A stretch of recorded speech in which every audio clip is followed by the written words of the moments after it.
គេនិយាយក្រៃបើជាមិនក្រៃគ្នាទេអូនអើយទៅអូនក៏ទៅមកនៅក្រៃកាវៃលោកជឿនចេញពីរឿងបងរឿងពីពោពេញនៅគឺបែបព្រឹករហ័លអូនឈឺចាប់លេងចង់ស្ដាប់ពីបងរៃរត់ហើយទៅមកប្រមដល់លេងអូនក្រៃនឹងហើយអូនឈឺចាំតែនំចង់សម្រាប់លេងចង់ស្ដាប់វាពេញចេញពីមាត់បងរៃរត់លើយឺទៀតខ្លាចឈឺអត់បាស្លាប់មក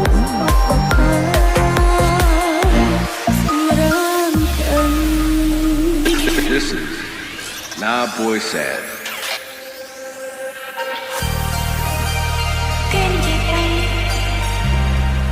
បើជាមិនក្រៃគ្នាទេ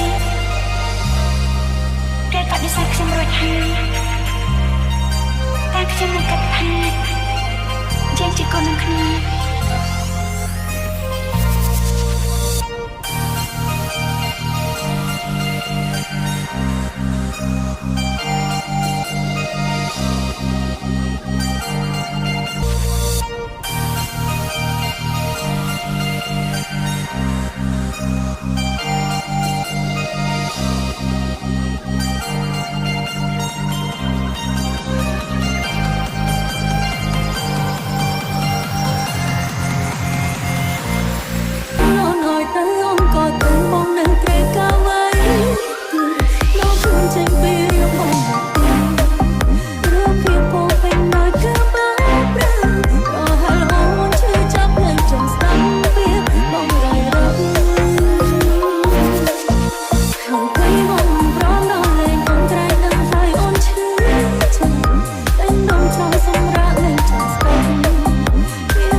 This is Nah Boy Sad.